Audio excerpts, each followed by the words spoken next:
gens ont besoin de savoir qu'est-ce que la Bible pour un homme.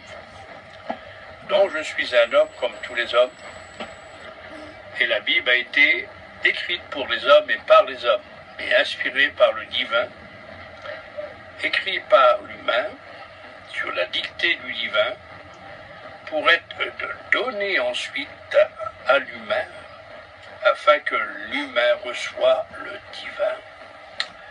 La Bible, c'est le livre qui contient les trois personnes divines, à savoir Dieu le Père. C'est écrit Dieu le Père, parce que dans le Nouveau Testament, Jésus appelle son Père 38 fois. Le Nouveau Testament appelle Dieu le Père en disant le Père des Lumières, le Père de la vie, 190 fois. Jésus le dit 40 fois. Cela veut dire que Dieu est le Père. Il y a Dieu le Père. Et il est écrit dans le Nouveau Testament 40 fois Dieu le Père. Alors, dans la Bible, Dieu est l'auteur de la Bible, le Père.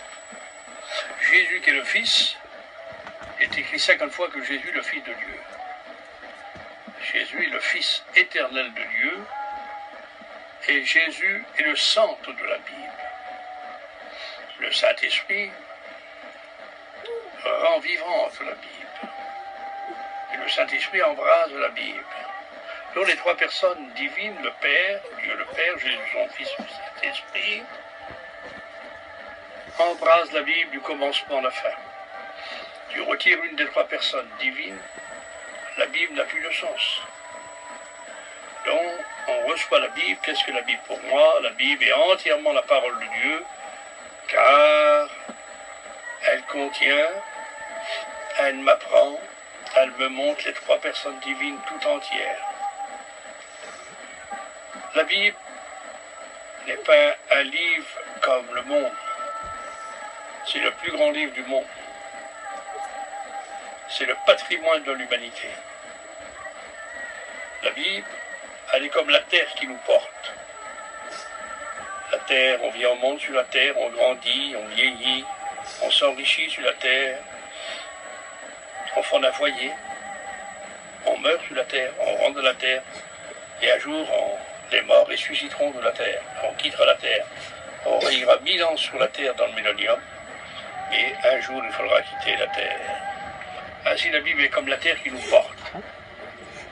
La Bible, c'est le pain qui nourrit nos âmes.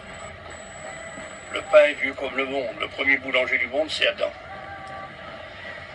Il est paré, tu tireras ton pain, la sueur de ton nez. Texte littéral. Le pain, on ne fait pas d'article. Il n'est pas sur la liste du restaurant, mais on sait qu'il est là. Le pain avec toutes les nourritures. Ainsi, la Bible, c'est le pain de notre âme. Jésus a dit l'homme vivra du pain, mais il ne vivra pas seulement de pain. Il vivra de toute parole qui est sortie de la bouche de Dieu. Donc la Bible, c'est le pain, c'est la terre, c'est le miroir pour lequel on peut faire sa toilette spirituelle. Elle nous montre l'intérieur, le miroir que nous regardons dedans, de glace, nous montre l'extérieur. La Bible nous montre l'intérieur. Et c'est pour cela que la Bible, c'est le miroir. C'est l'épée avec laquelle on combat. La Bible, c'est le bâton sur lequel le pèlerin s'appuie pour marcher. C'est le compas du navigateur. C'est la carte du voyageur. La Bible, elle a toujours raison. Elle relève la tête. Elle nous apprend les choses. Elle n'est ni moderne ni antique. Mais elle est éternelle. Alors, si vous n'avez pas lu la Bible, lisez-la. Elle nous apprend deux choses. Elle t'apprendra deux connaissances. À connaître Dieu, mais à te connaître toi-même. Tu as besoin de te connaître toi-même, tu as besoin de connaître Dieu. Alors, elle a été pour nous, le peuple, les gens du voyage, la Bible, la découverte, la révolution spirituelle, l'acte créateur de Dieu dans lequel Dieu agit sur nous. La Bible nous a fait connaître Dieu le Créateur, Jésus le Sauveur, et le Saint-Esprit le Consolateur. Et la Bible nous dit que nous sommes tous frères.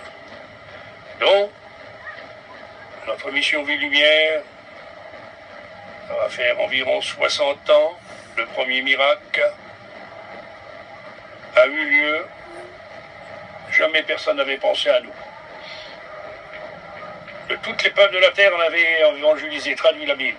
Jamais pour nous. Gens du voyage, gens de nulle part, gens de partout. Et voilà, un jour, Dieu nous a fait connaître sa parole. À l'heure actuelle, des milliers sont touchés, des centaines de milliers par le monde, des milliers de prédicateurs. En s'étend sur 44 nations, presque 1 500 000 de chrétiens évangéliques Vie Lumière, 6 600 prédicateurs. En France, école biblique. En Hongrie, école biblique. En Angleterre, il y a une école biblique. En Inde. Cela prouve que Dieu est avec nous. La Bible, on veut la faire connaître. On veut la faire qu'elle puisse produire dans les cœurs la semence de la vie, puisqu'elle est la semence de la vie. Alors, lis-la. Tu découvriras l'amour de Dieu. Si tu l'as dit, tu vas découvrir Jésus-Christ, son amour, son salut. La Bible, elle te présente le Sauveur du monde, Jésus-Christ. Alors, laisse-moi te dire, toi qui me vois, toi qui m'écoutes, si tu prends la parole de Dieu et tu la crois, tu la reçois, en l'écoutant, tu la vivras, tu la partageras, tu travailleras, tu la prêcheras, et tu seras pris par elle pour le retour de Jésus-Christ. Elle te maintiendra, elle te donnera de rester debout,